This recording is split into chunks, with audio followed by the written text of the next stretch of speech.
Olúwa ti ṣe èyí náà o. West Radio ti dòde o, ẹ máa gbọ́. Ògo Olúwa lè yí jẹ́ o.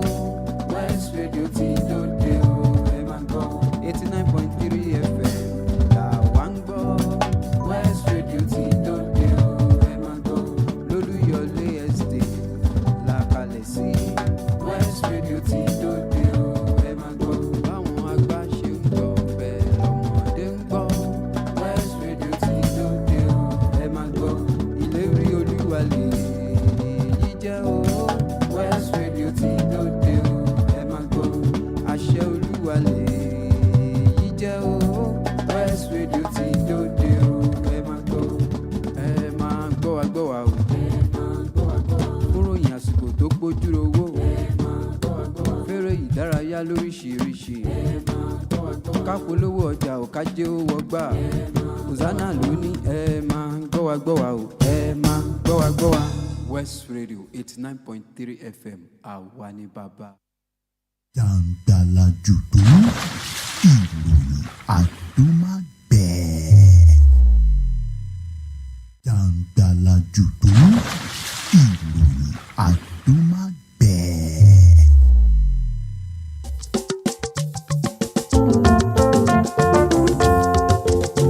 Ẹ filẹ̀ ẹ má gbé kúrò ńbẹ̀ o. West Radio 89.3. Jàǹgbàlà jùdú àdúmágbẹ̀ ìròyìn rèé.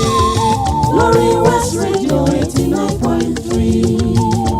Ó yá ẹ jẹ́ ká gbọ́ Jàǹgbàlà Jùbú Àgbọ̀nmágbẹ ìròyìn. Ìròyìn Ilé wa àti káàkiri àgbáyé nínú àwọn ìwé ìròyìn tó jáde lọ́jọ́ òní. ọkùnrin ìlú. Ẹ wá gbọ́ obìnrin ẹ̀yin náà ẹ má gbẹ̀yìn tọmọdé tàgbà ó ti yá.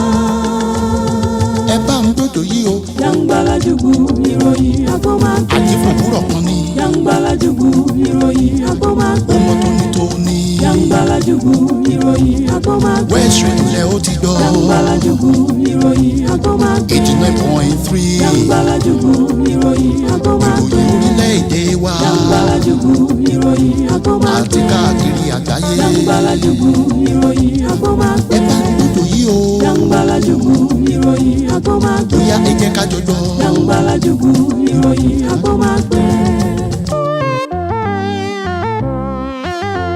Ìròyìn Àgbọ̀nmágbẹ. Àjífòwúrọ̀ pọ̀ ọmọ tónítóní kò ní báyọ̀báyọ̀. Lórí West Radio lẹ ó ti gbọ́ Jàǹgbàlà Jùbú Àgbọ̀nmágbẹ ìròyìn. Jàǹgbàlà jùdú ìròyìn àdúmágbẹ̀. Jàǹgbàlà jùdú ìròyìn àdúmágbẹ̀.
a jẹ́ pé bí ojúmọ́ bá ti mọ́ o wọ́n pé ọ̀yẹ́ àlà pérégedé ọ̀yẹ́ ire owó ọmọ àlàáfíà tó ń ta ẹ̀kú tí í ṣe baálẹ̀ tọrọ ó ní kótólà kò wá lówùúrọ̀ tòní. ẹ kú ojúmọ́ mọ́ ní gbogbo ibi tí afẹ́fẹ́ ìkànnì tó ń fẹ́ dé láàárọ̀ tòní. ìkànnì kànga àgbọ́nmọ̀gbẹ́ Wells Radio 89.3 FM náà lẹ́wà yìí lẹ́yìn tí a kalẹ̀ sí òpópónà Aláàfin Avenue Olúyọ̀lé Estate ńlẹ̀ Ìbàdàn. àgbéyẹ̀wò ìròyìn àgbọ́nmọ̀gbẹ́ olóńbáfẹ́fẹ́ ṣọ̀rẹ́ lówùúrọ̀ tòní ọjọ́rú ọjọ́ 22 nínú oṣù kẹrin ọdún 2026 kẹ̀rẹ̀kẹ̀rẹ̀ oṣù eléyìí náà tún lọ nù oṣù mẹ́rin oṣù kẹrin òun kò gbá relé oṣù kẹrin òun kò gbá relé ṣé wo tó ṣe ọ̀rẹ́ ọjọ́ ń lọ o ṣé wo bó ṣe ọ̀rẹ́ ọjọ́ ń lọ o ìyá ayé ara mi ìrántí ibẹ̀ yẹn mọ́ ẹ má bínú bọ́ kí mo fẹ́ sọ ni pé oṣù eléyìí náà ń lọ nù ẹ̀já sí ń ta fẹ́ ṣe lójú ọjọ́. ojúmọ́ tó mọ́ wa lónìí lójúmọ́ àmújẹpo ojúmọ́ tó mọ́ wa lójúmọ́ àmújẹyọ̀ ojúmọ́ tó mọ́ wa yìí náà lójúmọ́ àmújẹ má dùn bàbá oyin o kílédùmarè kó má yọ̀ wọ oyin kú lọ́rọ̀ wa ẹ ṣàmì kẹgbẹ́tọ̀ àmẹ́mẹ́ lórúkọ alága àti ìgbìmọ̀ tí ń darí ìkànnì yìí lórúkọ àwọn ọ̀gá lẹ́ka kọ̀ọ̀kan lórúkọ àmójú ẹ̀rọ fún sáà tàwáyé Henry oníbẹ̀ní ìgbàna ìṣàkóso tààjọ fẹ́ dáná mọ́rí ṣiṣẹ́ ọpọlọ fún ti òórọ̀ tòní.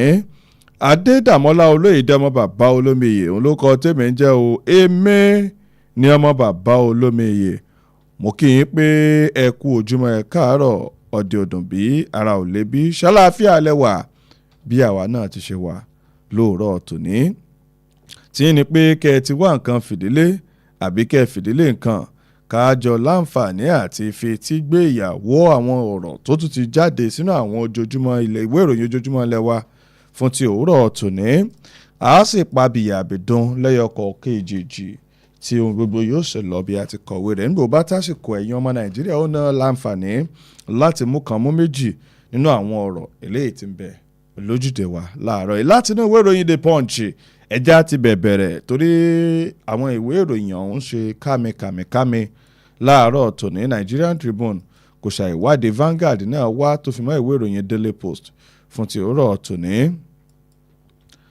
PDP crisis wọ́n pé ilé ẹjọ́ wọ́n ti gbé ìgbésẹ̀ tako Anyanwu ìgbésẹ̀ wọn òun ló jọ pé kò fẹ́ ṣẹnure sọ́dọ̀ Anyanwu INEC ṣíà kí ló ṣẹlẹ̀ ẹ lọ sójú ìwé 29 ìwé ìròyìn ti The Punch tó jáde láàárọ̀ tòní. wọ́n ní COVID-19 ní Cross River wọ́n pé ó ti mú kí àjọ NCDC kí wọ́n bẹ̀rẹ̀ sí ní máa ṣe contact tracing. àwọn wo lẹ́yìn ti bá pàdé àwọn wo lẹ ti rí ta lẹ ti bọ̀ lọ́wọ́ àwọn lẹ́jọ́ sọ̀rọ̀. ojú ìwé 7 níròyìn wà lóòrọ̀ yìí lórí ìgbẹ́jọ́ òṣègbẹ́jọ́ El-Rufai òun ló ṣeé ṣe o kó mísì ADC presidential primary kí ló dé torí pé wọ́n gbọ́ ẹjọ́ rẹ̀ ńbò ló wá ẹ lọ sí ojú ìwé 18 ìwé ìròyìn The Punch tó jáde láàárọ̀ tòní lọ́wọ́ ọ̀sàlẹ̀ rẹ̀ ní ìpalẹ̀mọ́ ètò ìdìbò 2027 wọ́n pé Adélabú ló ṣeéṣe kó resign lẹ́yìn ìpàdé pẹ̀lú ààrẹ Tinubu gbèdéke tí ààrẹ filẹ̀ sí ò ti kọjá tí wọ́n bá ṣe ń resign ní ìsìn irọ́ àwọn ọgbà we no go gree o. ojú ewé 2 níròyìn ń wà láàárọ̀ yìí lórí ọ̀rọ̀ àwọn tí wọ́n fẹ̀sùn kàn pé wọ́n fẹ́ dìtẹ̀gbàjọba ń jọ́ kínní àná. wọ́n pe Silva àti àwọn 5 míì ní a ti wọ́ lọ ilé ẹjọ́. àwọn aya àwọn tí ọ̀rọ̀ kàn ìyàwó àwọn sójó officers wives ní ẹ ti ń pè fún ìdájọ́ òdodo wípé ẹ dákun ẹ gbà wá o ẹ bá wa gbọ́kọ̀ wa wọn ò ṣe mọ́ o lórin tán ń kọ wá ká ọ̀rọ̀ yìí ló ń jáde lẹ́nu ìyàwó sójà tí wọ́n fẹ̀sùn kàn án para wípé wọ́n fẹ́ dìtẹ̀ gbàjọba ní Nàìjíríà tààràtààràtààràtààràtààràtà ẹgbẹ́ ọba ọ̀la ó ti ṣe ojú ewé kejì wọn ni ìròyìn náà wà lórí ọ̀rọ̀ àwọn ọmọkùnrin sójà yìí wọ́n ní ex-Bayelsa governor àti àwọn míì ló ṣeé ṣe kí àwọn náà fi ẹ̀yìn pọ́n ẹ̀wọ̀n gbére life imprisonment tí wáyé pé wọ́n jẹ̀bi tí wọ́n bá convict wọn tí wọ́n bá lè convict wọn retired generals police inspector àti àwọn mẹ́fà míì ni àwọn náà ń fèsì 13 count treason àti terrorism charges ní Nàìjíríà yìí náà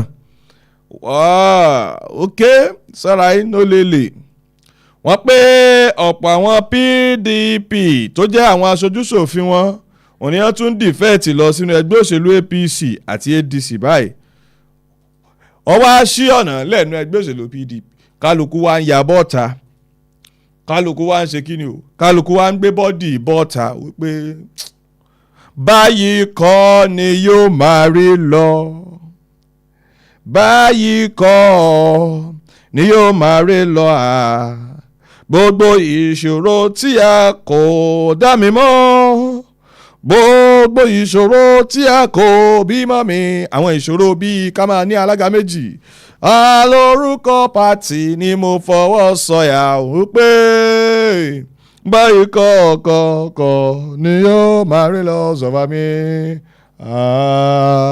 Ó ní jẹ́ mú bọ́ nínú tí kálukú sì gbé bọ́dì kálukú sàsálà wípé kójú má rí bí ẹni kíni gbogbo bọ́dì ní oògùn ẹ̀ everybody ló máa ṣe gọ́ọ̀mẹ̀l ní wọ́n pé ó ti pa female manowar officer ní Ọ̀yọ́ highway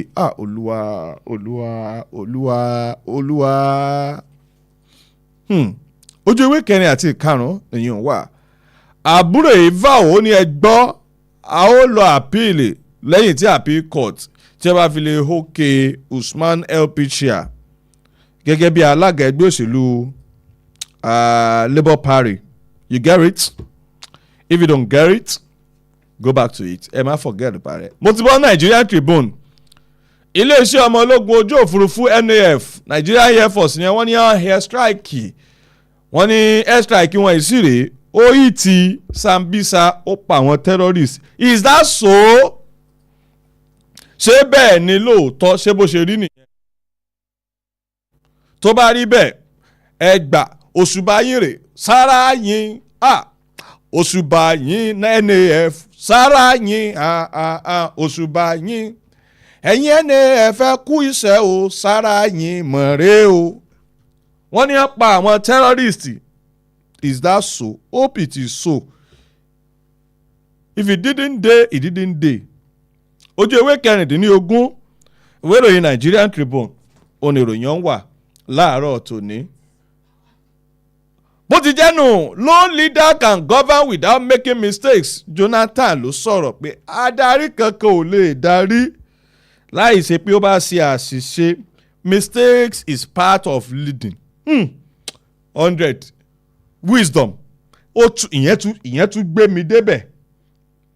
ó ṣe kí ni o ó tún gbé mi débẹ̀ kò gbé mi débẹ̀ kẹ̀. if you didn't gbé mi débẹ̀ what will you gbé mi débẹ̀? ó gbé mi débẹ̀.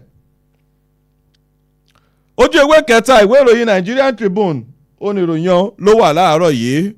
COVID-19 ti padà sí Nàìjíríà ẹ ṣọ́ra o ẹ kíyè sára ẹ ṣọ́ra o ẹ kíyè sára ẹ ṣọ́ra fẹ́ni tí ẹ máa bọ̀ lọ́wọ́ ẹ kíyè sára fẹ́ni tẹ́ máa fẹ́ gbẹ́kẹ̀gbẹ́ ẹ padà sí nose mask ẹ máa bomú o ẹ ṣọ́ra ẹ kíyè sára ẹ jọ̀ọ́ ẹ bá mi kó irinṣẹ́ mi bọ́ta torí Ọlọ́run. ojú ìwé kẹrìndínlógún ni a ti sọ̀rọ̀ yìí pé COVID-19 ti padà sí Nàìjíríà ẹbí rèé pé ta ló fún lówó ọkọ̀ how come how manage báwo ló yẹ dé báwo la ṣe débì ìnáwó ọkọ̀ mi how come báwo ló ṣe gbé gbogbo báwo ló ṣe kẹ́rù tó di gbádàgbọ̀n tó lòun bọ̀ Nàìjíríà tẹ́ ẹ sì fún láàyè tẹ́ ẹ jẹ́ ó wọlé ẹ̀yin wo lẹ ṣí bọ́dà fún kọ́sítọ́ọ̀mù how asao immigration how far ṣe é chẹ́kì ìwé ìrìnnà sọ ní ìwé ìrìnnà ní how come ẹ̀yin ọlọ́pàá tẹ́yìn náà máa wádìí kí ló dé why ẹ wá jẹ́ kí COVID-19 wọlé má ṣe o it's a long term. Ààrẹ Tinubu ti yọ ẹdún o wọ́n kéde oko Oyèdélé gẹ́gẹ́ bí finance minister ó ga o just like that just like that na like this you dey do ṣé bẹ́ẹ̀ ṣe máa ń ṣe nìyẹn ṣé báyìí lẹ ṣe máa ń ṣe ṣé báyìí lẹ ṣe máa ń ṣe bẹ́ẹ̀ tí ń ṣe yìí o ó jọ mí lójú bẹ́ẹ̀ tí ń ṣe yìí o ó yà mí lẹ́nu bẹ́ẹ̀ tí ń ṣe yìí o ó jọ mí lójú o bẹ́ẹ̀ tí ń ṣe o ó yà mí lẹ́nu. Wọ́n ní ààrẹ ló yọ ẹdún o wọ́n sì kéde Oyèdélé ó move kúrò ní kí ni ẹ kọ́kọ́ ṣe náà o chairman kíní kan tax reform kíní àbí policy kíní kan presidential policy kí ló dé ó bọ́ sí minister of state of finance ó kù ń bẹ́ẹ̀ ó bọ́ minister ọ̀gbẹ́ni Táíwò Oyèdélé cut soap for me now ẹgbẹ́ ọ̀sẹ̀ fẹ́mi náà ẹgbẹ́ mi náà débẹ̀ ẹgbẹ́ mi débẹ̀ as in ẹgbẹ́ mi débẹ̀ it's okay o ìjọba àpòkè àti múyùn táwọn coup plotters àwọn tó fẹ́ dìtẹ̀ gbàjọba wọ́n ti fẹ́ àárẹ̀ wọn so ẹ lọ fọkànbalẹ̀ El-Rufai wọ́n ní wọ́n remain ICPC custody ti di June ṣé bẹ́ẹ̀ náà wọ́n ti ṣe léyà nìyẹn you no try ICPC you no try kí ló ṣẹlẹ̀ ẹ máa calm down okay. UBEC àjọ tó wà fún ètò àwọn ilé ẹ̀kọ́ alákọ̀ọ́bẹ̀rẹ̀ wọ́n unlock 100 billion unaccessed funds wọ́n ti ṣí owó tẹ̀ láǹfààní sí tẹ́lẹ̀ wọ́n ti ṣí wọ́n ní ẹ wá gbà bó wá la ṣe fún àti boost basic education ẹ̀kọ́ tó ṣe pàtàkì torí bí pẹlẹbẹ náà ti ní ẹ ti mọ̀lẹ́ jẹ àwọn ọmọ tí wọ́n sì ń ṣe àwọn ẹ̀kọ́ yìí ó yẹ kí a jẹ́ kí wọ́n láǹfààní sí àwọn nǹkan tó ṣe kókó ṣe pàtàkì ojú ìwé kẹta ní kí ẹ ti lọ rèé wo ìyún lásìkò tá a wà yìí ẹ jẹ́ ń dánu dónú Nigerian Tribune náà kádé Vanguard wò nínú ìwé ìròyìn Vanguard ex-minister Silva retired general others àwọn míì tí wọ́n fi ẹ̀sùn kàn wọ́n pọ̀ ńbẹ̀ ẹ lọ sójú ìwé karùn-ún Vanguard yẹn náà wà ńbẹ̀ wọ́n ní àwọn suspect yìí wọ́n àárẹ̀ ni wọ́n lọ sí Federal High Court l'Abuja lónìí sì ní lónìí ní kò ní dọ̀la dáadáa ní fàṣọ lónìí ní kò ní dọ̀la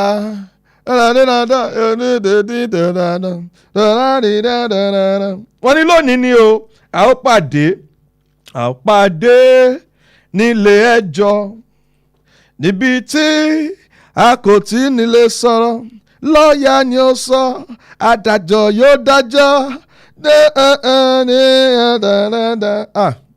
ó dúró báyìí tí ẹ̀dùn tí ẹ remove ń bí àti Dangiwa ó wà ní ojú ìwé kẹsàn-án ìwé ìròyìn Vanguard náà ẹ lè gba balance yín bẹ̀. Enugu tí ààrẹ ṣàbẹ̀wò sí wọ́n ní á declare total support fún tani fún ààrẹ ni o. Jonathan tún sọ̀rọ̀ sójú ewé kẹjọ ń bí pé mo ṣe àṣìṣe lóòótọ́ ṣùgbọ́n mo ṣe wọ́n tí mo lè ṣe. Do your best and leave the rest. Bọ́lá ìmọ̀ kọrin. Ó dẹ̀ gbé orin náà. Kí ló ń ṣe ọ̀bọ̀ yìí? Jonathan ní mo ṣe wọ́n tí mo lè ṣe. Mo kó ipa tèmi ṣùgbọ́n I cannot come and die. Èsì tí Jonathan fún Àtíkù nìyẹn just of recent ojú ewé kẹjọ oníròyìn wà láàárọ̀ yìí. ẹ jẹ́ ìṣẹ́nu dédé síbí láàgbọ̀n bí terrorist rèé tí wọ́n pa èèyàn méjì wọ́n jí èèyàn méje gbé ní Southern Kaduna nínú ìkọlù tuntun Daily Post ló kọ yẹn wá. Dangiwa òun náà sẹ́ni mẹ́sẹ̀gì sí ààrẹ Tinubu àti fake members lẹ́yìn tí òun náà ṣe kíni o tí ó ti exit housing minister òun ni housing minister òun ni kọ́kọ́ àwọn méjì tí wọ́n lọ́nu Edun àti Dangiwa. Ẹ ṣé o ibi tẹ́ bá wa dé ibi tẹ́ bá wa re ẹ ṣé gan àmọ́ lóore fún bí tẹ́ bá wa dé ẹ ṣé o àdúpẹ̀pẹ̀ òkun ẹ jẹ́ ń dánu dóńbí kí n ṣẹnu dédé síbí. Dókítà ti wà ní okulu pẹ̀lú mi láàárọ̀ tòní ẹ jẹ́ ń kí dókítà ọmọọba Thompson Olúmídé Adémilóyè wípé ẹ kú ojúmọ́ ẹ káàárọ̀ sà. Dàmọ́lá mo kí ìwọ náà. Ẹ ṣeun púpọ̀. Mo dẹ̀ tún kí brọ́dà wa náà tí ó wà ní okulu pẹ̀lú wa.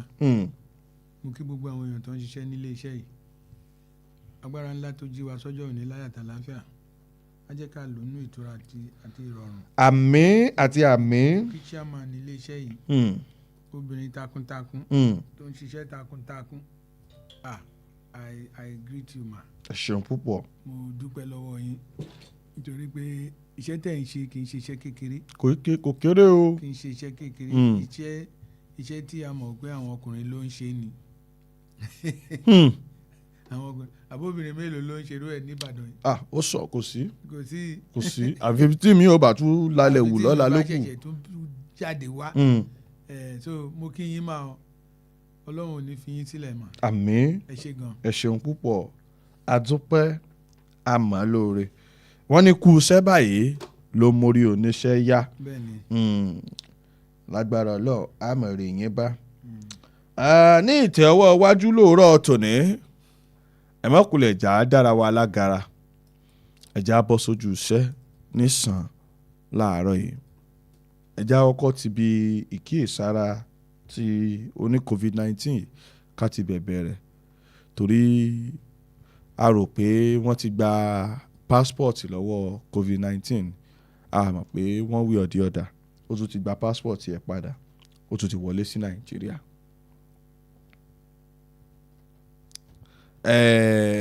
Àjọ NDDC àbí NCDC jàre ó yà àwọn kìnìún téèyàn bá ṣọ́ra yóò máa kó sí ara wọn ẹ lè fẹ́ pé NCDC kẹ́ mọ̀ pé NSCDC ẹ lè fẹ́ pé NSCDC kẹ́ mọ̀ pé NDDC gbogbo àwọn DC yun àfi kí Elédùmarè kó ṣàánú.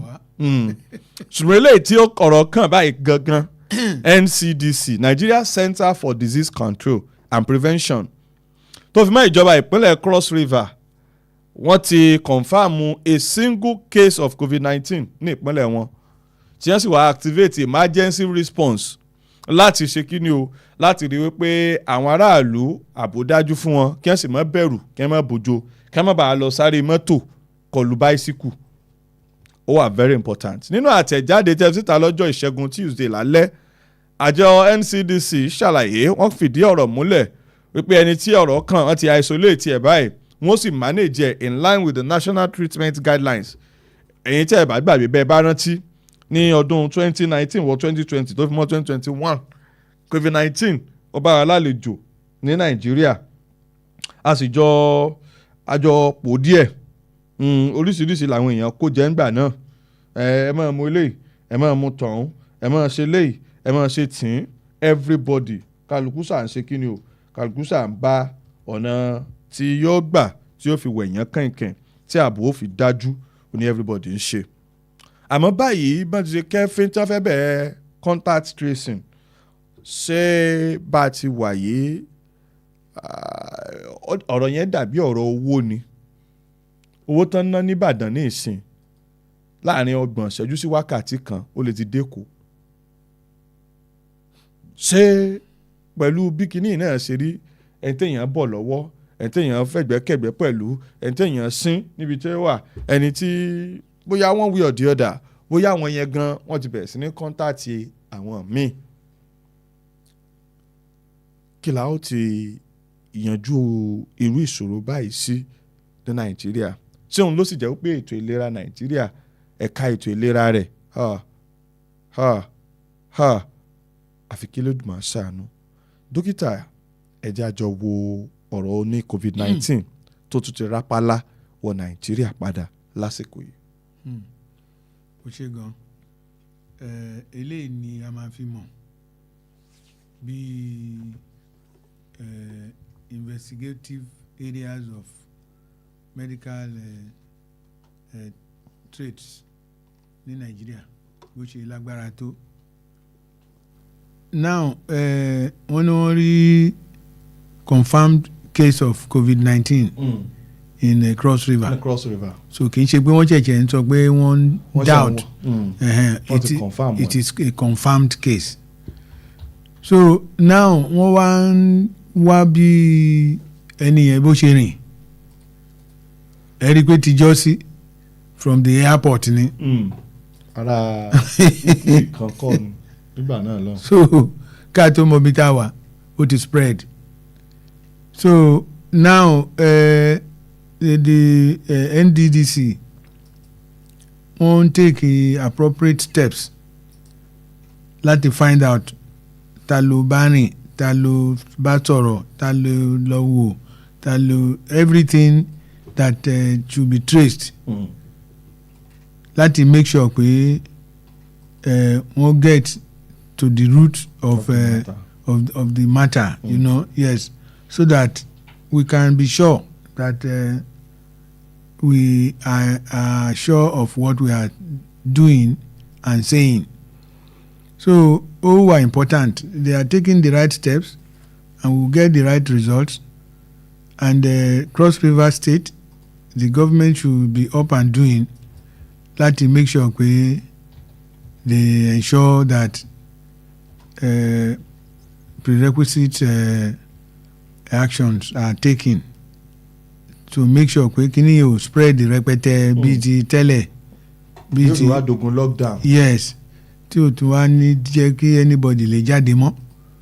So ẹ jẹ́ kán tètè múra sí kí a lè kápá ẹ̀ kí what is it called precautionary measures kó lè wà in place. pápápá torí àsìkò àròjọ mùsùlùkùn bẹ́ẹ̀ náà la rárá dá dúró fún ti àárọ̀ tòní torí ta bá ní ká sọ̀rọ̀ pípẹ́ jù láàgbọ̀nbẹ̀rún lẹ́ka ètò ìlera wa ọ̀rọ̀ pọ̀ tá a bá sọ ṣùgbọ́n ẹja ṣẹ̀nu dédé síbí. ẹja sáré wo ọ̀rọ̀ àwọn ọmọ ológun yìí tí wọn fẹ́ dìtẹ̀ gbàjọba ń jọ́ kìíní àná. bí ìròyìn ti gbé wá báyìí wọ́n pé ìjọba àpapọ̀ orílẹ̀-èdè Nàìjíríà lónìí Wednesday wọ́n arraign àwọn èèyàn 6 nílé ìta àti rí àwọn 2 retired senior military officers àti police inspector tí sì ń ṣiṣẹ́ lọ́wọ́ ní tiẹ̀. wọ́n kó wọn lọ síwájú ilé ẹjọ́ gíga ìjọba àpapọ̀ Federal High Court l'Abuja lórí ẹ̀sùn láti wage war against Nigeria àti láti overthrow president. àwọn tó ti dìtẹ̀ gbàjọba àwọn tó ti retire asau àti police officer serving police officer inspector kí ni ó fẹ́ pa wọ́n pọ̀ ẹja máa mú bọ̀. àwọn tí wọ́n pè lẹ́jọ́ retired Major General Mohammed Ibrahim Ghana, retired Naval Captain Erasmus Okegobia Victor, Inspector Ahmed Ibrahim, Zekeri Umoru, Bukar Kashim Goni àti Abdulkadir Sani wọ́n ní pé wọ́n ti ṣètò pé wọ́n ó fojú hàn níwájú adájọ́ Joyce Abdulmalik. bí wọ́n ṣe kéde ó kọ wọ́n pé àwọn míì ẹni tí wọ́n tún kéde ó kọ rẹ̀ tó yẹ kó wà ńbẹ̀ ṣùgbọ́n tí wọ́n pé bàbá ti fẹsẹ̀ fẹ́ wọ́n ní former Minister of State for Petroleum Tim Presiva ẹ̀já wò mọ́ra wọn báwọn ìsopọ̀ wo ló so àwọn kìnìún pọ̀ ẹni tí òṣogun àtàwọn ọmọ ológun tó ti fẹ̀yìntì àti òṣìṣẹ́ ọlọ́pàá tí sì ń ṣiṣẹ́ lọ́wọ́ bó ló ṣe tàn mọ́ra wọn. ó ṣe gan now coup la pè military coup. If it is a coup, it can involve anybody. ó lè involve anybody. Anybody ló lè involve. So it is important for the government to make sure pé wọ́n go into the matter thoroughly. What is the cause of the coup? Kini, what is the effect of the coup? The reason for the coup. Now, if investigations are done and the people are found to be not to be culpable, if they are found to be right, then they will be let go. Wọ́n fi wọ́n lẹ̀ pé kí wọ́n máa lọ. tí wọ́n bá jẹ̀bi. tí wọ́n bá jẹ̀bi. but tí wọ́n bá jẹ̀bi. The consequence is death. ikú lè rí ẹ̀ṣẹ̀. Yes, ikú ni because àwọn náà ti mọ̀ kán tó gbé ìgbésẹ̀ pé ìgbésẹ̀ táwọn fẹ́ gbé yìí, if they fail in this venture, this is the consequence. But if they are profitable, if they are tán jẹ lọ tán ṣe dáadáa tí gbogbo ẹ̀ ń dùn yín gbà, èyí tó jẹ́ inspector yẹn ó lè jí IG. ká sọ pé ó jẹ lọ ó jẹ lọ yes. yóò kàn gbábẹ́ àkọsọ sókè. inspector yẹn lè di IG. wọ́n kọ́kọ́ ní kó lọ withdraw from the service. alóhùn retire nǹkan then òun dẹ̀ ṣe báyìí ó ṣàkúrò ní iléeṣẹ́ ọlọ́pàá ó tún wá padà wọ́n lè fi ṣe IG of police.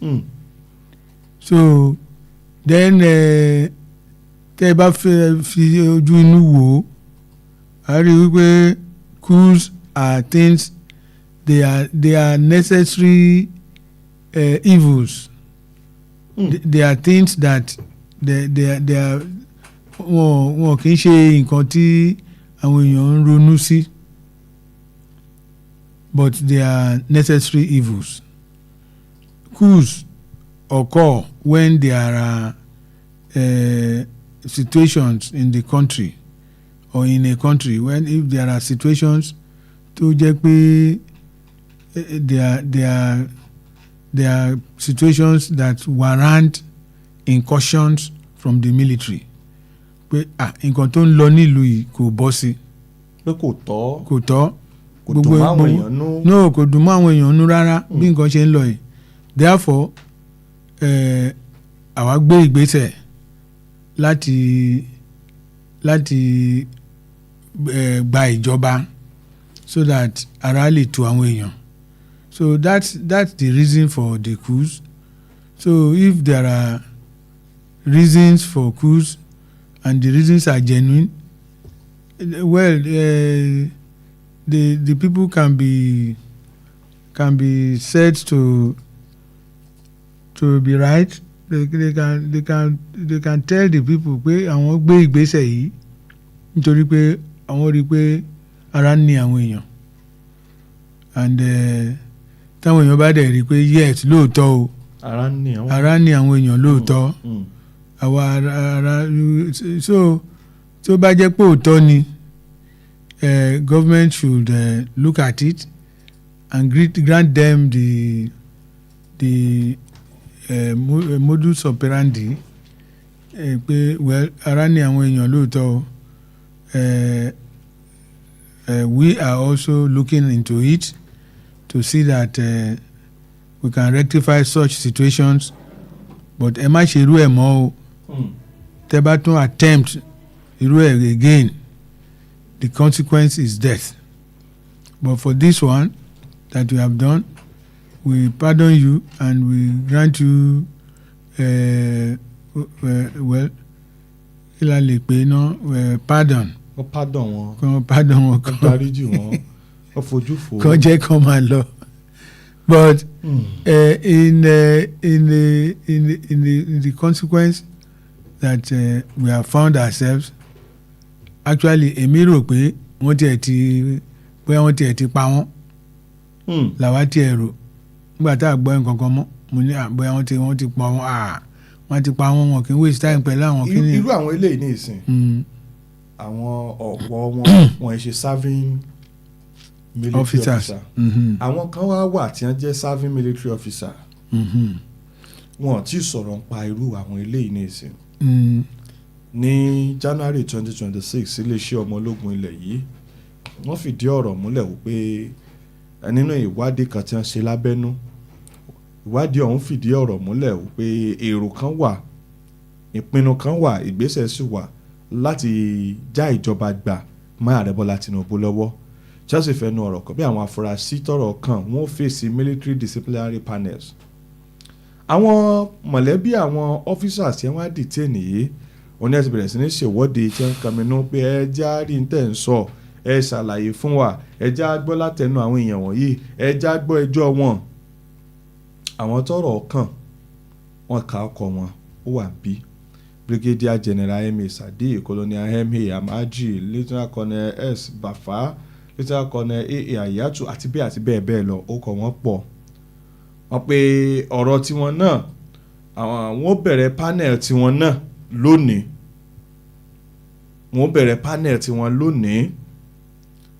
látìgbà tí wọ́n ti mú wọn wọ́n ṣe láǹfààní pé ó yá ẹ̀yin ẹ wá gbọ́ látọ̀ lọ́ọ̀yà ẹ wá gbọ́ látẹnu wọn nǹkan ìgbà òkùnkùn bàbá sásùn ṣùgbọ́n àwọn ìyàwó wọn gbogbo àwọn èèyàn wọ̀nyí wọ́n ní ẹ dákun ẹ jẹ́ kí àkóyawó wà lórí ọ̀rọ̀ yìí. Ọ̀kan nínú wọn tí ó jẹ́ ìyàwó Nana Usman ó ní there was confusion pé bóyá wọ́n àárẹ̀ ni wọ́n lọ sí kóòtù ní àbí military trial ni wọ́n gbọ́ ṣùgbọ́n irú àwọn eléyìí tí wọ́n bá lè jẹ̀bi tọ́jẹ́ pé serving military officer ni wọ́n tí wọ́n bá lè jẹ̀bi sórí lè kó wọn yọ bí.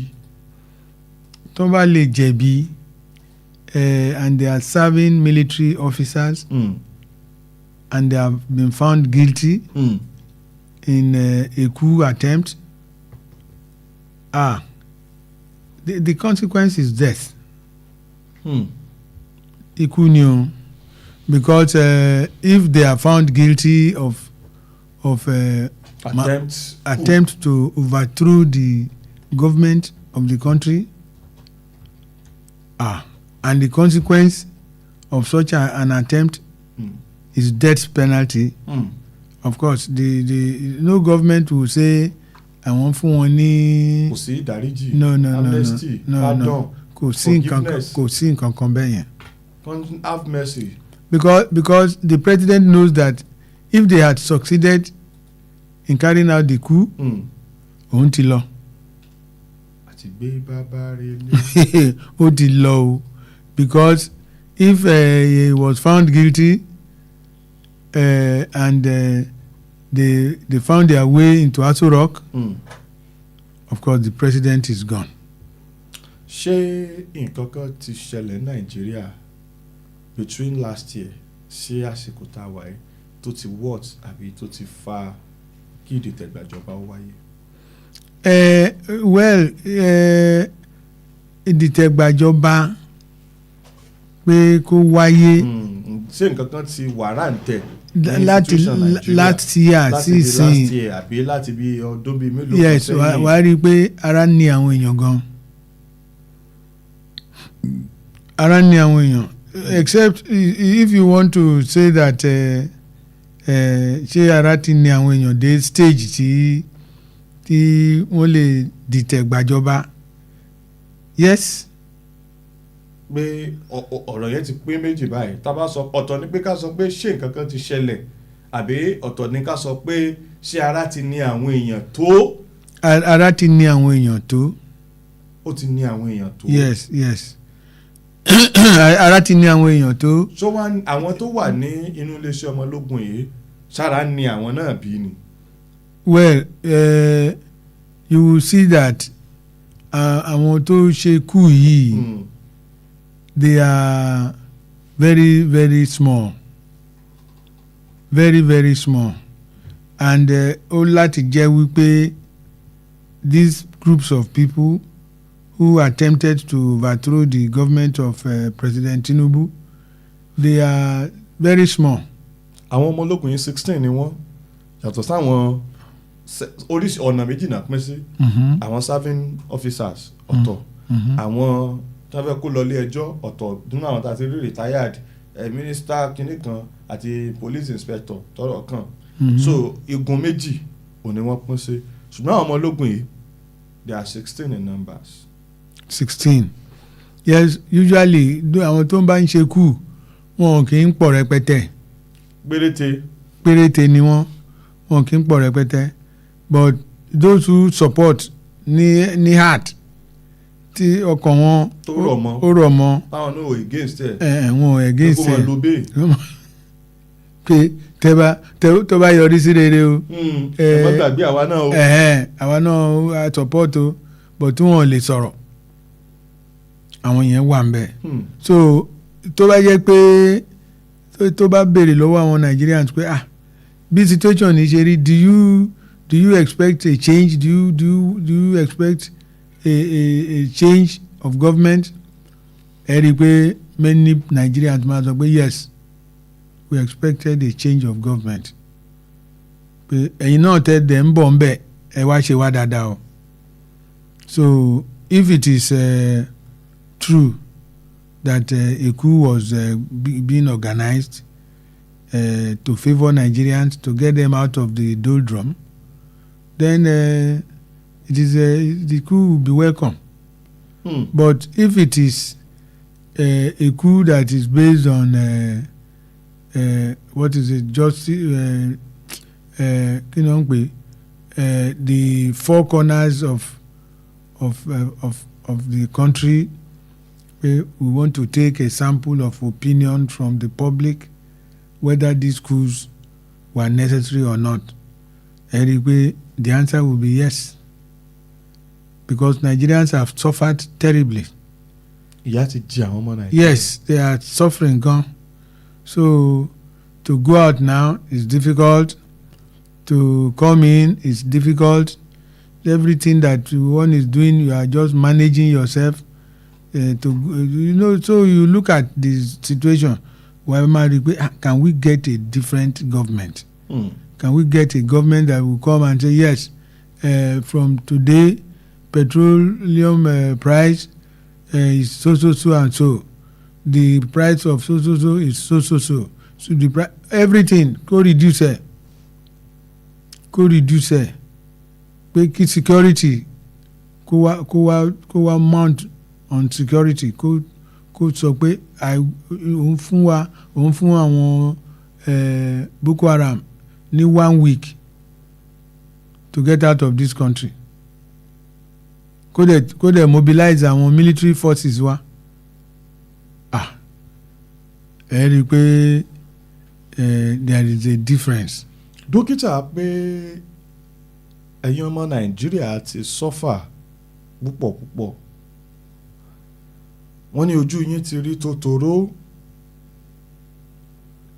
ẹ ti bite more than you can chew ṣùgbọ́n àwọn ọmọ Nàìjíríà náà la máa ń pé kò sí bí ológun ṣe fẹ́ dáadáa tó kò lè dàbí ìjọba àwarawa àbí bẹ́ẹ̀ kọ́ lẹ́yìn Yorùbá yẹn ọmọ Nàìjíríà wí. tẹ́lẹ̀ nìyẹn. Yes, tẹ́lẹ̀ nìyẹn. If you look at Burkina Faso now, you will see that type of statement kò wọ́ọ̀kì fún wọn. ẹ rí i pé nínú Bible wọ́n ní if the adage pé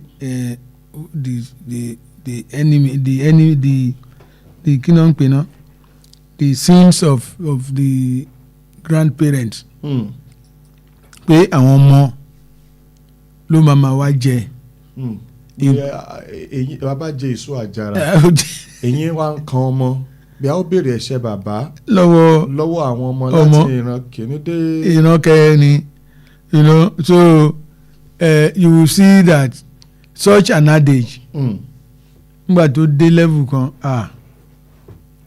Jesus Christ came and said such adages ó ti wà forbidden no more nípa òwe ìmọ̀ ní Israeli olúkúlùkù ló máa kárí ẹ̀ṣẹ̀ ṣẹ́dígẹ́tẹ̀ so when such a situation arises táwọn èèyàn ń sọ pé irú nǹkan báyìí o àwa ò fẹ́ mọ́.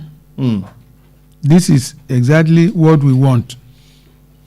So it is not, if you take a sample of opinion from majority of Nigerians today, you rí wípé many people wan prefer a government that will rescue them. pé kí nǹkan kan wá kó ṣàti ẹ̀ gbà wá là. Yes. wọ́n lẹ́ni tó mi ń gbé lọ tí wọ́n bá na abẹ́fẹ́lẹ́ sí yóò dì mú. á dì mú ni. So we want a government of the people, government tó máa sọ pé jẹ́ kí ara kó tu àwọn èèyàn, jẹ́ kí ara kó mí sí kí ìjọba kó mí sí àwọn èèyàn. That's what we are talking about. So if we look at it, we will see from the angle of caution, we will caution the government to look at what these people are saying. What are they saying? If the government sees that nǹkan tó ń sọ pé ó reasonable, okay, what we are saying is reasonable, but kò yẹ kẹ́ gbé ìgbésẹ̀ pé ẹ fẹ́ da ìjọba ẹ fẹ́ dá lójú bolẹ̀. You should have taken a more appropriate step, either by resigning or by cautioning government or something, to get the people, to get this government to listen. Láti avoid irú nǹkan báyìí lọ́jọ́ iwájú, kí la sọ fún ìjọba? We want to tell government that one of the ways tí a lè lò láti stop issue of coups Giant of Africa. Yes, in a country like Nigeria, we should have a place, a medium tó jẹ́ pé a lè máa kíyèsí nǹkan tá à ń ṣe, what we are doing, how does the military look at it, how does the civilians, how do they see it? So if we have such a medium, that they might fi research into the activities of government, then what we are doing, we will not be saying that nǹkan tá à ń ṣe it's absolute. It is in fact kò tún sí nǹkan tó dáa tó. What we are doing is the best, and so on and so forth. So we will be able to get the people to dialogue with us secretly, and then we will be able to monitor ourselves. Nǹkan tá à ń ṣe, àwọn èèyàn ń sọ̀rọ̀, wọ́n ń sọ báyìí o, kí la lè ṣe, àwọn náà dé máa gbé ìgbésẹ̀ láti máa change, láti máa ṣe nǹkan tí ó tọ́. So if we follow such precautionary measures, a rí wípé we are into the right tracks and we are doing the right things. Ẹ jẹ́ àkó mbẹ́ 2027 ìpínlẹ̀ Ọ̀yọ́, ààrẹ Tinubu ti kọ́ sọ pé kí àwọn tó bá fẹ́ turn interest láti pursue political ambition wọn kí wọ́n resign ní March 31st. Up until now, Minister Adébáyọ̀ Adélabú Pẹ̀nkẹ̀lẹ́mẹ́sì wọn ò tí resign, èyí tó mú kí ọ̀pọ̀ àwọn èèyàn ó gbọ́kàn pé ọjọ́ pé wọ́n ti gbójú kúrò nínú political ambition wọn. The minister náà kì í ṣe ipò kékeré náà, ó bẹ́ńbẹ́ kò bẹ́ńbẹ́, ṣùgbọ́n báyìí pẹ̀lú in tó wà ńlẹ̀ nínú ìwé ìròyìn ti The Punch láàárọ̀ tòní, Adélábù ní ìròyìn gbé pé ó ṣeé ṣe ò kí ó kọ̀wé fi ipò rẹ̀ sílẹ̀ lẹ́yìn ìpàdé pẹ̀lú ààrẹ Bọ́lá Tinubu bó ṣe ń kù ìṣẹ́jú díẹ̀ kí ìyàtọ̀ àti àyípadà kọ̀ọ̀kan wà. Change in plan. Minister of Power Chief Adébáyọ̀ Adélábù ní pé ó ṣeé ṣe ò may resign his position láti pursue governorship ambition ní Ọ̀yọ́ State. Àwọn sọ́ọ̀sì tí wọ́n súnmọ́ iléeṣẹ́ ààrẹ àti mínísítà fìdí rẹ̀ múlẹ̀ fún Punch wípé ó ṣeé ṣe kí mínísítà ó resign lónìí àbí kí ọ̀sẹ̀ yìí tó tẹnubodò. Wọ́n ní bó tilẹ̀ jẹ́ pé resignation wọn ó ń bọ̀ after deadline tí wọ́n fún àwọn political appointees. Ṣùgbọ́n Adélábù pàdé ààrẹ Tinubu lọ́jọ́ Ìṣẹ́gun láti fi tó wọn létí pé òun ní àfojúsùn. Ambition.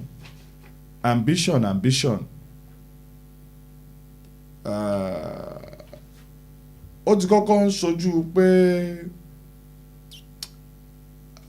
ẹgbẹ́ òṣèlú APC ní ìpínlẹ̀ Ọ̀yọ́ ti mọ ibi tó ń lọ ṣùgbọ́n tí àwọn náà bá fi lè resign ó wá jọ wípé yóò tún jẹ́ kí ẹ̀kọ́ yẹn tún sojú bákan lásìkò tá a wà yìí ṣùgbọ́n pẹ̀lú performance tí mínísítà àti ẹnu ní nínú ètò ìṣèjọba ní Minister of Power àbí ká kọ́kọ́ mú báyìí deadline tí wọ́n fún wọn tí wọn ò tẹ̀lé so yẹ kán sì fààyè gbà pé kán tẹ̀ ọwọ́ wájú ká ṣètò wa wo performance wọn àti tendency tí performance wọn máa fún wọn ní governorship ambition wọn. Dókítà. I am somebody who is a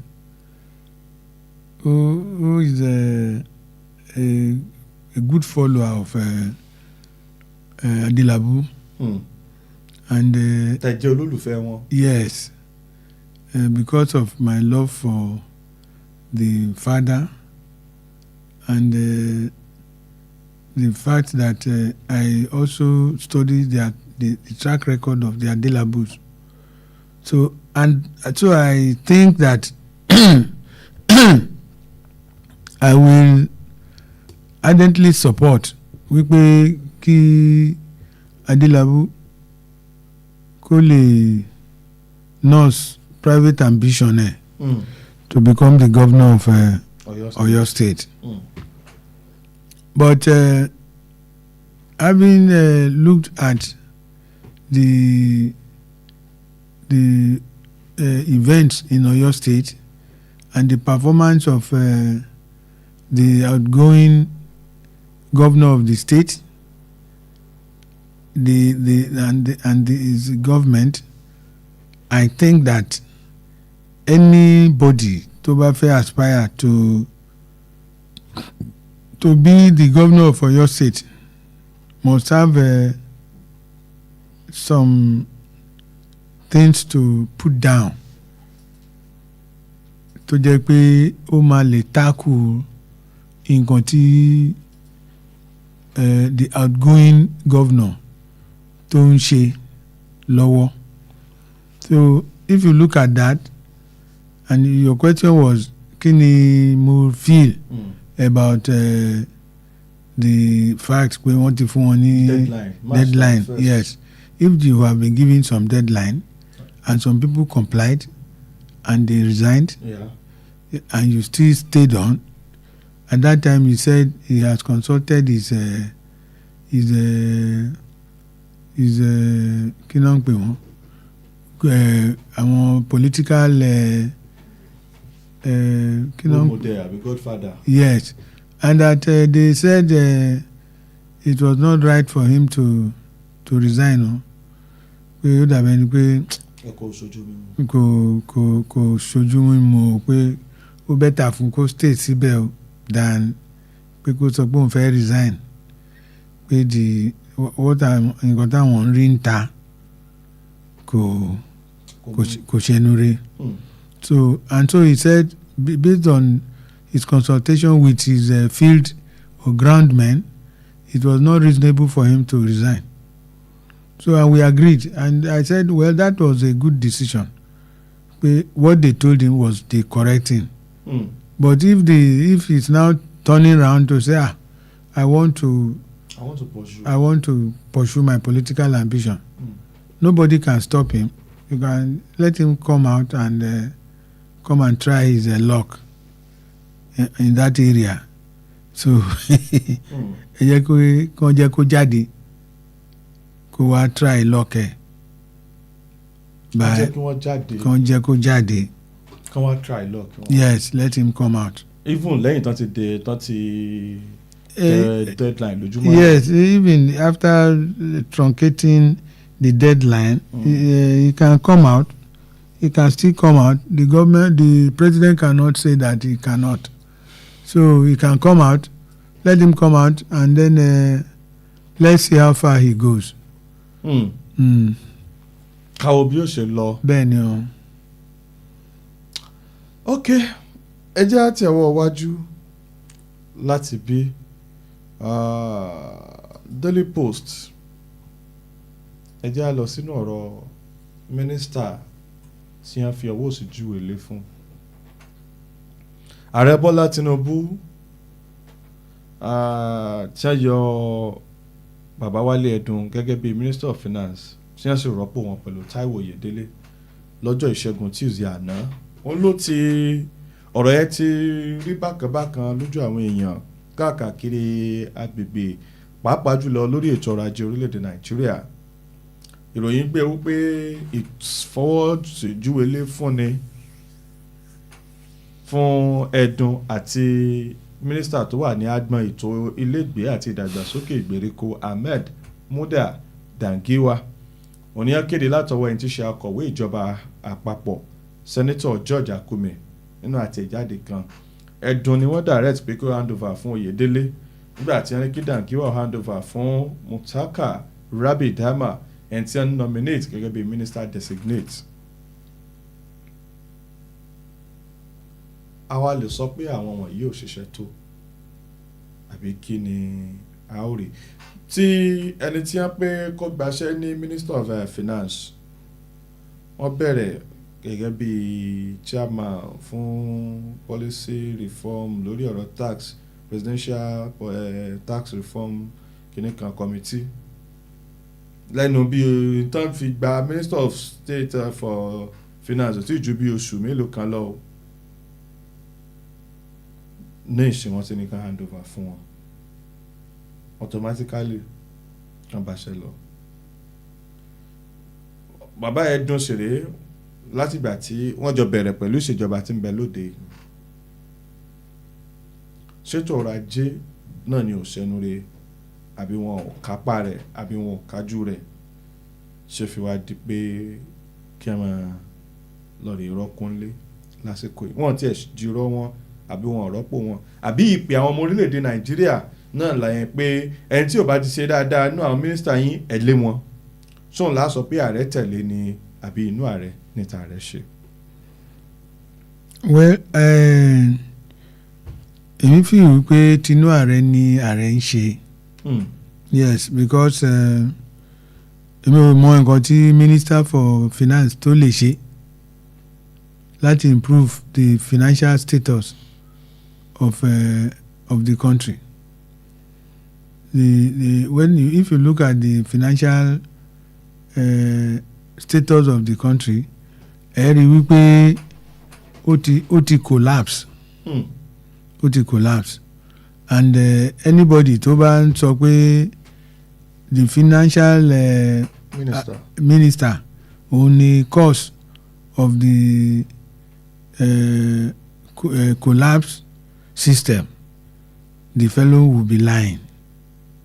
Yes, because mo rí pé the Ministry of Finance under Wálé Ẹ̀dùn has collapsed long ago, and nothing has been done by the federal government to help that ministry. So if the ministry has collapsed and nobody has done anything to get it back on track, then it is not the fault of the Minister for Finance alone. It is the fault of the corporate existence of this government only leads to collapse of the Ministry of Finance. So if it is the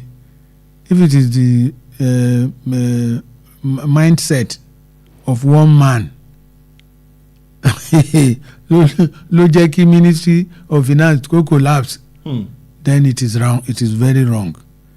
So I think it is the fault of maybe one or two men. So if the ministry has collapsed, then it has collapsed. So it is the duty of the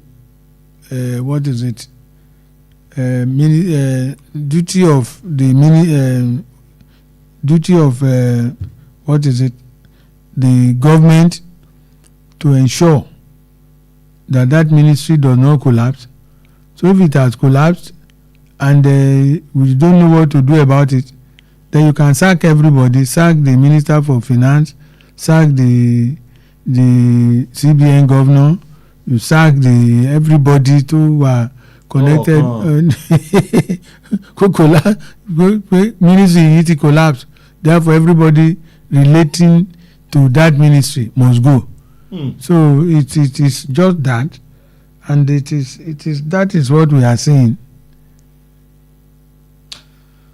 ká tó lọ sẹ́mi aago 9 ti kọjá ìṣẹ́jú 3 látinú okòlò tí a hàn yín. Ààrẹ Bọ́lá Tinubu lọ́jọ́ ìṣẹ́gun ní gbogbo àwọn àdójúkọ táwọn ń dojúkọ náà ṣàkóso àwọn yìí ó jẹ́ àìní ètò, kò sí ètò gidi kan, kò sí ìlànà gidi kan tí àwọn tí wọ́n ti ṣèjọba ṣáájú àwọn tí wọ́n ti ṣe. Poor policy implementation, lack of planning of àwọn predecessors wọn. Ṣé látòrí Muhammadu Buhari ni àbí látòrí Goodluck Jonathan àbí Yar'Adua àbí Olúṣẹ́gun Ọbásanjọ́ àbáwọn ológun, àwọn wo ni ààrẹ ń gbìyànjú àti sọ̀rọ̀ ń parẹ́ báyìí? Torí lọ́sẹ̀ tó kọjá la gbọ́ tí wọ́n pé àwọn take over lọ́wọ́ ara àwọn ni. Ṣé ti Buhari ò sí ń bẹ̀? Ṣé ti Goodluck Jonathan ni ó ti bẹ̀rẹ̀ ní sẹ́yìn àbí pẹ̀lú ti àbíkẹ́lá ó ti pé èyí tí wọ́n tún mú bọ́nú yìí wípé gbogbo àwọn present challenges táwọn ń fèsì tí ìṣàkóso wọn àdírẹ́sì ó jẹ́ lack of planning and poor policy implementation látọwọ́ ìjọba tó ti wá sẹ́yìn, ìjọba Ìwó ń bẹ̀. Òun ló lè sọ, mo rò pé òun ló lè sọ. Àbí ìjọba wo la fẹ́ mú? Because when he took over from Buhari, he said he was going to build on what Buhari has built down. Pé òun á bẹ̀rẹ̀ láti bẹ̀. Yes, òun á tẹ̀síwájú láti bẹ̀. So we didn't know that he could make this type of statement that what Buhari has laid down, it was poor, it was this, it was that, it was not properly augmented and so on. We are hearing a different language now from what we thought we would be hearing. We should be hearing that Buhari did this, I have also improved on it. Buhari did this. Èmi náà mo ti gbé ìgbésẹ̀ láti lè bọ́ tẹ̀síwájú nínú nǹkan tí Buhari ṣe nǹkan kan. Èmi ti sọ ńgbà tí mo gbàjọba wípé màá tẹ̀síwájú láti máa implement on what Buhari did. So for you to now to turn round and be saying the exact opposite. Olóòtú ọ̀fàjù. Ó dàbí nǹkan. Ó ṣọ́ọ̀kì mi. Ẹnu ọ̀sẹ̀ tó kọjá yìí náà sì ṣe ń sọ pé I took over from myself. So you took over from yourself. How can you now turn around to say that you are telling us things that we didn't know? It's If he didn't dey, he didn't dey. Hello. Hello, ẹ káàárọ̀. Ẹ káàárọ̀ sir, comrade Ige. Ẹ káàárọ̀. Ẹ sáré fẹ́ má kàtẹ́ Bàbá mi. náà. Ẹ káàárọ̀ sà. ẹ káàárọ̀. Ẹ lẹ́ sà. ẹ pẹ̀lẹ́ sà. Yes sà. A máa rí yín bá. ẹ ṣé sà. ẹ̀rọ méjì péré mo fẹ́ sáré sọ. Àkọ́kọ́ lórí yíyọ tán yọ ẹ̀dùn kó lórí mínísítà àti kìnnì kan. Tẹ́lẹ̀ pé ṣé kò pàfọ́ọ̀mù ni wọ́n fi yọ ni àbáwọ̀ aráàlú ló ní pé kán yọ lórí pé kò pàfọ́ọ̀mù. Ẹ̀ka mẹ́ṣẹ̀ yẹn kan tó wá pàfọ́ọ̀mù gbogbo àwọn mínísítà tí wọ́n ń sọ kalẹ̀. Tẹ́lẹ̀ ní kíkà máa sọ wípé tí yóò bá ti pàfọ́ọ̀mù ni kán yọ ni almost gbogbo àwọn mínísítà yẹn ló máa yọ. Ṣé lórí mínísítà ti power lásọ ni àbí ti róòdù ni àbí ti epo ni àbí ìwé aláfẹ́sọ pọ̀ pàfọ́ọ̀mù wọn. So a lè sọ wípé torí pé dídá ẹ̀dùn pàfọ́ọ̀mù náà ṣe tán yọ ní tí bàbá fẹ́ ṣe ni bàbá fẹ́ ṣe. Bàbá ti ní àwọn orúkọ tó ń fẹ́ lò nílẹ̀ ọ̀hún tó kàn ní òdélé òní wọ́n pè yẹn. Then lórí wípé kò sí policy planning whatever. Kò àbó wọ́n kàn fẹnu pa ọ̀rọ̀ ni kò wọ́n rí nǹkan kan sọ lórí yẹn. Kò sọ̀rọ̀ mbẹ́. Torí ká ní pé kò sọ̀rọ̀ bí nǹkan tó sọ yẹn. Ká ní pé wọ́n ti di pé kò sí planning on policy ńlẹ̀. Ìgbà táwọn ti débẹ̀ ṣé policy tí wọ́n ní fuel subsidy is gone tí wọ́n kọ́kọ́ sọ ọjọ́ kìíní àná tí wọ́n á da gbogbo Nàìjíríà sí ní ìbòrìbò. Ẹyọ kan tó ń sọ yẹn ló da gbogbo Nàìjíríà sí wàhálà báyìí pẹ̀lú security problem ta ní up till now. Up until now. Ẹ pé ètò bàbá mo kì í yín lẹ́ẹ̀kan sí. Ẹ ṣé sà. Comrade Ege sáré máàkì attendance kí ọjọ́ tó lọ 09168931000. Hello. Hello, ẹ máa kojúmọ́ lójú. Ojúmọ́ aláyọ̀ o. Mo ti jáde ní Adébóyè lágbára Ọlọ́run ẹ máa pẹ́ fún wa. Ẹ ṣé sà. Èmi ni Adé láti UI. Láti UI ẹ káàbọ̀ sà. Mo sọ̀rọ̀ kan fún dáàbì mi láìpẹ́ níjọ́ náà lọ́rùn mọ̀ bóyá wọ́n bẹ̀rẹ̀ sẹ́ wọ́n ní kí wọ́n gba sọ́ọ̀bù jáde tẹ́lẹ̀ yẹn ní kí wọ́n lórí ibi abẹ́ ibì kan. Àwọn kan máa ń wà bẹ́ẹ̀ ní mọ̀ bóyá wọ́n padà ṣe iṣẹ́ lórí ẹ̀. Bẹ̀ẹ̀kọ́ ni mo ń lọ wọ́n á fún wa dé títí bá ti parí kọ́. Ìdí mo lọ ní tọ́ọ̀ tí oníjẹ́ kọ́kà nípa Jonathan kó lóun ṣe ọ̀bá tó lè ṣe. Ṣé rí Jonathan yẹn? Káyọ̀ pé wọ́n fún mi ní ààyè kó jẹ́ pé ní máa ṣèdájọ́ àwọn former president ìdájọ́ ọ̀tọ̀ ni mi bá fún. Torí ó jẹ́ ohun tó fi ni lójú tí wọ́n bá tó jọ yẹn kó bá nígbà tó bá lọ́wọ́ ológun. Kó sì kó generate best for business from Paris Club. Kó gbéjọba fún kó dẹ̀ kó unify country láìsí wàhálà láìsí. Ìpín yẹn rè nìyẹn o. Òkè kò rí ẹ̀ ṣì wà ń bẹ̀. Káàdì wọn ti fẹ́ tán ló máa jẹ́. Tẹ bá láǹfààní àti pè wá padà. Hello. Hello, káàárọ̀. Ẹ káàárọ̀ sà. Ọkọ mi àríṣe kọ́lá látàpàtà. Láti àpáta ẹ káàbọ̀ sà. Ẹ sà. Mo kí bàbá wa tí ó jẹ́ àyàn náà. Ẹ ṣé sà. Àgbà wọn ò dalẹ̀. Àmín. Ẹ ṣé o. Ọ̀rọ̀ tèmi fẹ́ sọ ni pé kí ló dé tó jẹ́ pé àwọn oníkùkù sí kùkù yẹn òfin yẹn ìyẹn gbogbo àwọn nǹkan báyẹn máa tẹ̀síwájú wọ́n á mú òfin yẹn kankan yóò múlẹ̀ àmọ́ òfin àwọn tó ń kówó jẹ ìyẹn kò sọ̀rọ̀ lórí ẹ̀ tán bá gbé dé kóòtù àgbọ̀n kankan pẹ̀ ṣùgbọ́n àwọn ìlú yìí ni wọ́n wá mú láti jẹ́ pé kàn ṣe ìwádìí àti kàn ṣe ètò lé lórí wọn ilé mú èyí tó jẹ́ pé wọ́n fi kówó jẹ yẹn kí wọ́n máa mú kán máa mú ṣe kán máa fi jófin irú nǹkan báyìí wọ́n wá mú kankan láti jẹ́ pé kán fi jófin kí ló fà á lóye ní ojú báyìí lọ. Ẹ ṣeun sá láti àpáta dókítà ṣẹgbọ́n ìbéèrè wọn. Ó ń gbọ́. Wọ́n pé kí ló dé tó yẹ pé àwọn tó yẹ kí wọ́n mú lọ́kùnkúndùn wọn mú lọ́kùnkúndùn pé àwọn tó ṣe kú. làwọn yẹn ni irú òfin wọn náà máa ń mú ẹ rí i pé tí a bá wò náà báyìí ẹjẹ kẹ́ẹ̀ tó dáhùn ẹ̀ àwọn tí a bá gbé adìyẹ tí a bá gbé iṣu tí a jí búrẹ́dì lọ́jà ẹjọ́ wọn ìmọ̀ tètè ya kán mọ́ kíá náà kí n fi yún kún ní o ṣùgbọ́n àwọn tí ń gbé ka ẹ̀ẹ́dẹ́gbẹ̀ǹgbẹ̀ owó àwọn kàbàdì owó ara ẹ̀ mọ́ ń sẹ́lẹ̀kẹ̀ owó àáfàá àní rójútu ẹ̀ wọ́n sì ní bẹ́jọba ti ń pẹ́ ńlẹ̀ ìmọ̀ ń gbọ́n sí ni ẹjẹ́ àkó papọ̀ báwọn dókítà. nǹkan tí wọ́n sọ yẹn ó correct pé anything that we do without caution ó máa ń gbọ́n sí ni and such things you will find that on the long run it will result in this type of thing, Tanri, where all these things will come back to us. Because this issue of àwọn èèyàn tán kówó jẹ owó gbẹ̀ngbẹ̀, you will discover that on the long run wọ́n máa tí lọ on the final analysis kò sí nǹkan kan tó máa jáde mọ́ ànígbọ́n nǹkan kan but àwọn things like coup ibẹ̀ náà máa ń ran kúkú dẹ̀ tí wọ́n. ibẹ̀ ni ìjọba máa ranjú mọ́.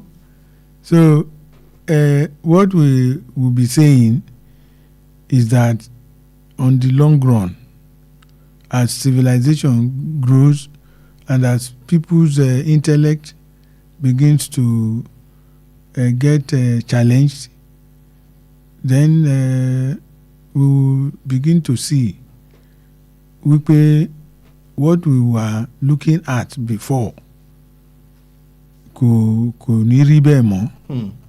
A máa bẹ̀rẹ̀ sí rí ìjọba tuntun pẹ̀lú ìgbésẹ̀ tuntun. Now if we look at coups, we look at them from the angle of àwọn eléyìí wọ́n dìtẹ̀ wọ́n fẹ́ gbàjọba. So on the long run they sentence them to death and they execute them.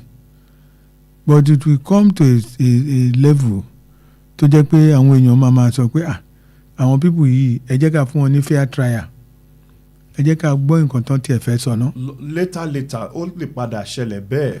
Yes, so ó lè bẹ̀rẹ̀ sí rí bẹ́ẹ̀. So but now kò tí ì rí bẹ́ẹ̀ ń sìn ọ́. kò tí ì rí bẹ́ẹ̀ báyìí.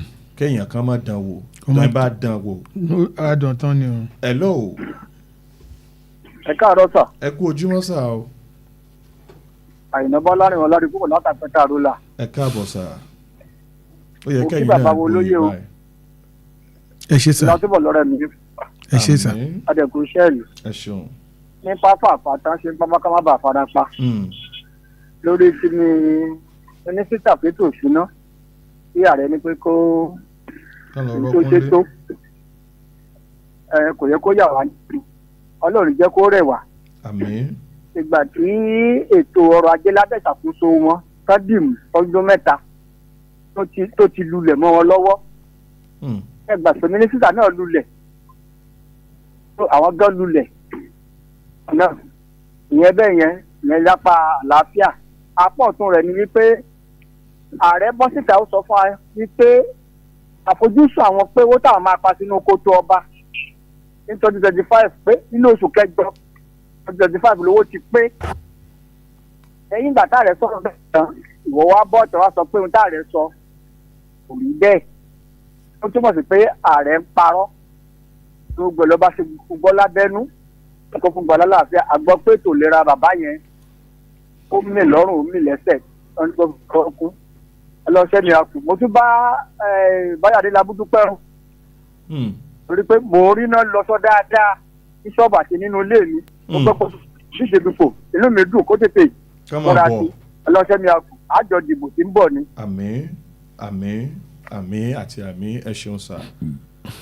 wọ́n láwọn bá ọmọ yín ṣọmọ yín náà làwọn náà dókítà wọ́n láwọn bá wọn dúpẹ́ ó pé àwọn rí náà lò that is wọ́n ṣe dáadáa. hello lóòtú o èmi ni mo kọ́ yẹn pa ó jálẹ̀ kan èmi náà rí bẹ́ẹ̀.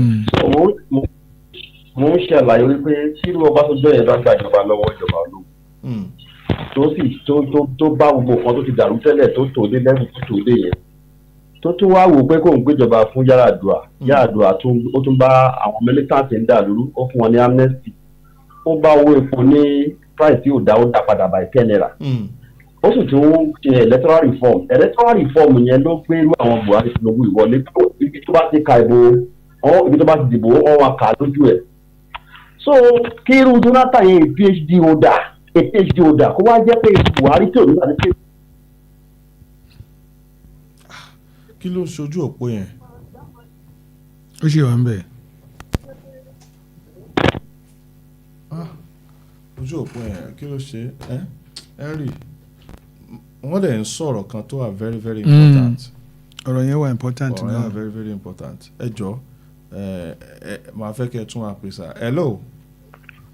ẹ káàárọ̀. ẹ kú ojúmọ́ sá. ẹ káàárọ̀ sá ẹ ti wà ń bẹ̀ sá. hello.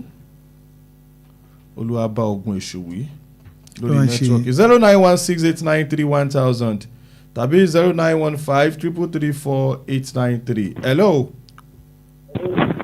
Yes sir. PhD holder tó jẹ́ PhD holder ní irú àwọn Buhari yẹn wá gbàjọba lọ́wọ́ ẹ̀ ẹ mọ̀ pé tó bá jẹ́ pé family ní Jonathan ó yẹ kójú máa fìwé ni òun ẹni Jonathan ló dá Nàìjíríà padà like 200 years backward àwọn tó gbàjọba lọ́wọ́ lógún tí ẹ ti gbàgbé orin yẹn nígbà tó bá fi lọ́wọ́ àtẹ̀pẹ́ fi dán yìí máa ká òyìnbó rẹpẹtẹ àwọn tíṣà ń kọ́lé àwọn tó yẹ kó ra mọ́tò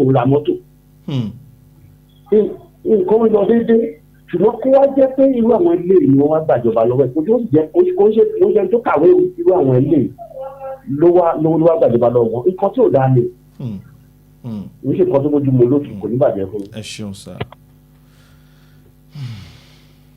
09168931000. hello. hello. yes sir. George ló pé padà. Mr. George ẹ káàbọ̀ padà sir. yes sir. Anyone that wants to become a president of a state knows the condition of the country. Because why am I saying this? Tinubu was saying yesterday that he knows what is happening in the country and that nobody can harass him concerning his administration, that he is on track, that he will continue, no matter what noise anybody makes, he will continue to do what he wants to do. So, with that type of this thing, why are we still making references to Obasanjo, Jonathan, what they call him, the other Yaradua?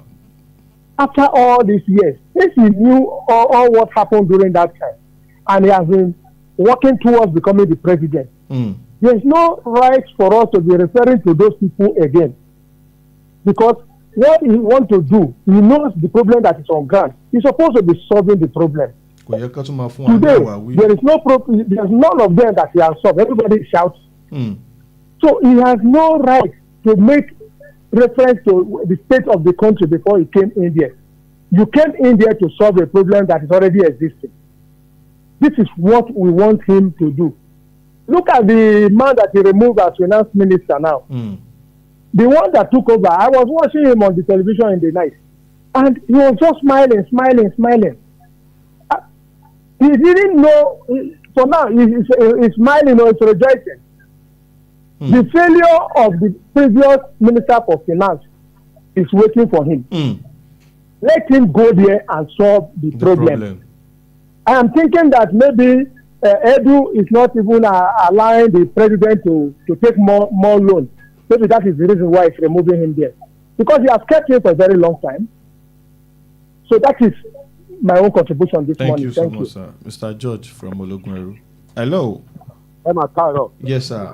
Olóyè Akitile ọmọ nìyí. Olóyè Akitile ọmọ nìyí. Mo kí bàbá mi. Ẹ ṣé sà. Adémílì. Sà. Ẹ káàárọ̀ sà. Ẹ káàárọ̀. Mo kí sà ẹ kú iṣẹ́ sà. Ẹ kú iṣẹ́ sà. Iṣẹ́ lẹ̀ ń ṣe. Àwa mọ̀ pé iṣẹ́ lẹ̀ ń ṣe. Ẹ kú iṣẹ́. Bàbá olómi mo kí. Ẹ ṣeun sà. Ṣe rí nǹkan tí ó kàn máa ń dùn mí lọ́pọ̀lọpọ̀ ni pé àwọn èèyàn wọ̀nyí wá ní àwọn lè kájú ẹ̀, àwọn lè ṣe, àwọn lè ṣe gbá. Kọ́ máa sort everything máa ṣe nígbà tí wọ́n bá campaign. Tí ọkọ̀ wa máa balẹ̀ pé àti lórí gbàlà. Ó jẹ́ eléyìí tún máa ṣe. Wọ́n máa mú oríṣiríṣi nǹkan láti fi convince wa pé ẹni yìí máa ṣe nǹkan tá a fẹ́. Àjẹ́ńdọ̀ mi pátá bá débẹ̀ tán, awádìí ẹran máa jòbù mọ́ wa lọ́wọ́. Ẹ lọ wo bàbá, àwọn bàbá wa ló jókòó síbẹ̀ yẹn, that's our daddy. ẹ lọ wò láti ìgbà tí wọ́n ti bẹ̀rẹ̀ 1999 constitution ìkíní wo ni ìjọba la rí pé ókè o end of the day o ó tiẹ̀ wá ó bẹ́tà tí wọ́n ti ṣe tẹ́lẹ̀ ẹ jẹ́ kí n kú tiẹ̀ kó lè yẹ yín bàbá o ókè náà ní ìgbà tí bàbá Ọbásanjọ́ ṣe ìjọba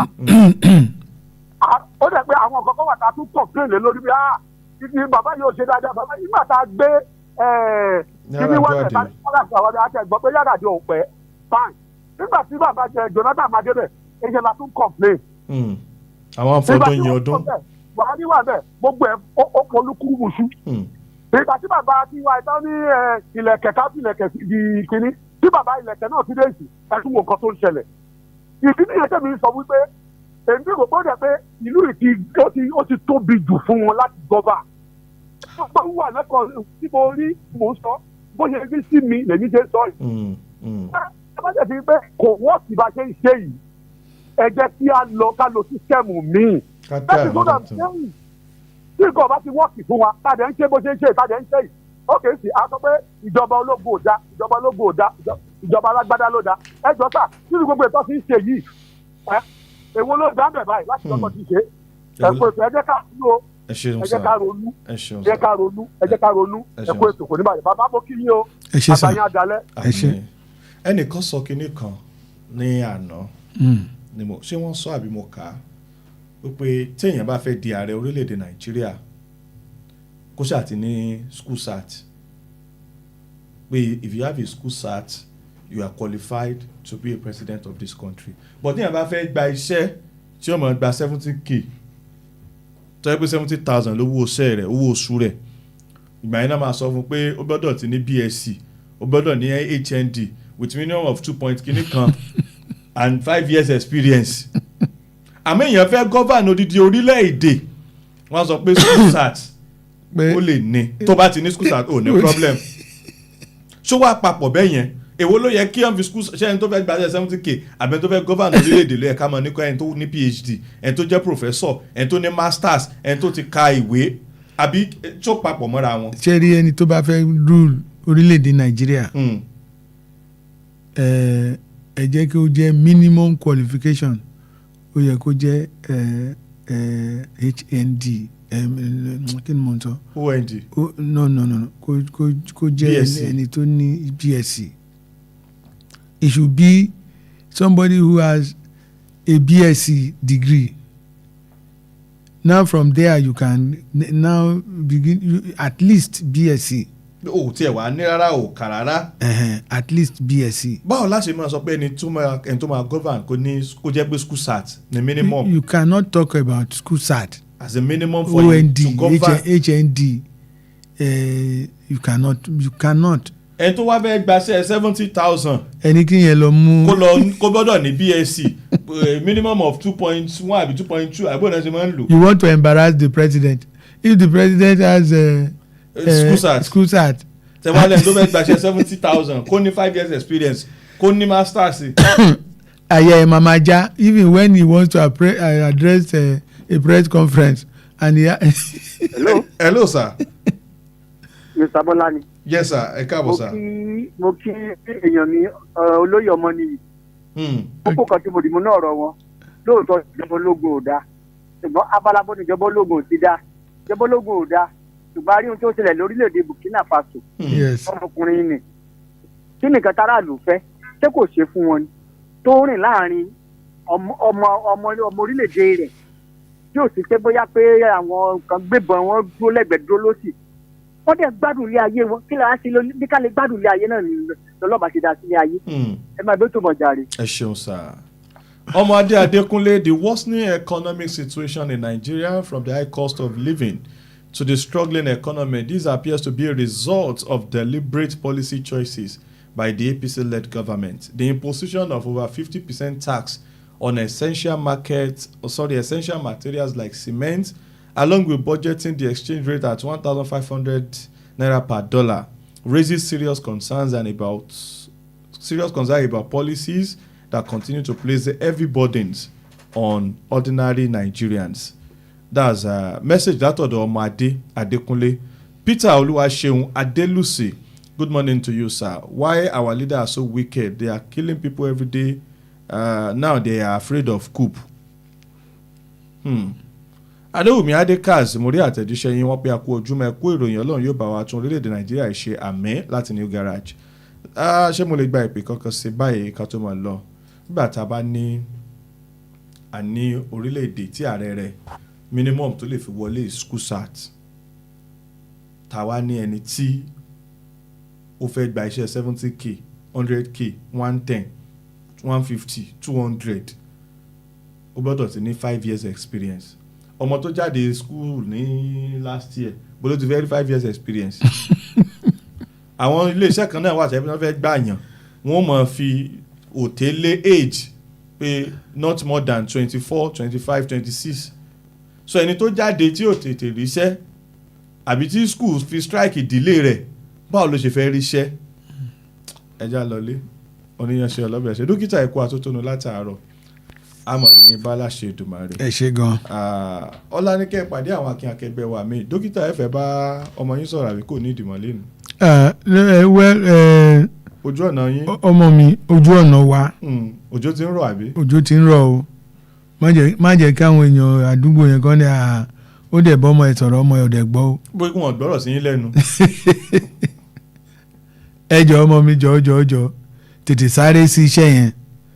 Mo débẹ̀ ní a few days ago mo rí i pé wọ́n ti ń da granite sí àwọn sections kan but wọ́n ti da ọ̀dà kankan. Ẹ jọ̀ọ́ ẹ bá wa sáré sí iṣẹ́ yẹn. Ọmọ dádì ẹ gbọ́rọ̀ sí dádì lẹ́nu. Mo gbọ́dọ̀ gbọ́. Ọmọ mi sórí ọmọ àbíbọ̀ rẹ̀ máa olórin gbọ́ tẹ ọ̀rọ̀ sí gbọ́ ohun tí mo ń sọ ìwọ ọmọ mi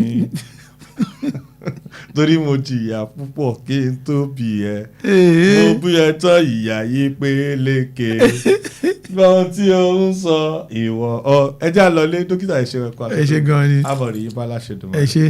tọ́ ọ̀la ni ẹ pàdé àwọn akẹgbẹ́ wa míì lórí àkọ́tún ètò àgbéyẹ̀wò ìròyìn agbọ́mọgbẹ́ títí ọ̀la ọ̀hún èmi fi ń sọ́wọ́ Ọlọ́run ìbànújẹ́ òní kọ́gùn sọ̀rọ̀ wa Nàìjíríà ó sì dá yóò dùn gbọ́gbó kan sí gbọ́bá dà tó dùn tán àtẹ̀yìn àtàwa wọn ní fẹ́nikẹ́ni ni wàá ṣàwátì Adédàmọ́lá Olóyèdè ọmọ bàbá Olómiyè òun lórúkọ tèmi jẹ́ mo dágbére pé ó dìgbà.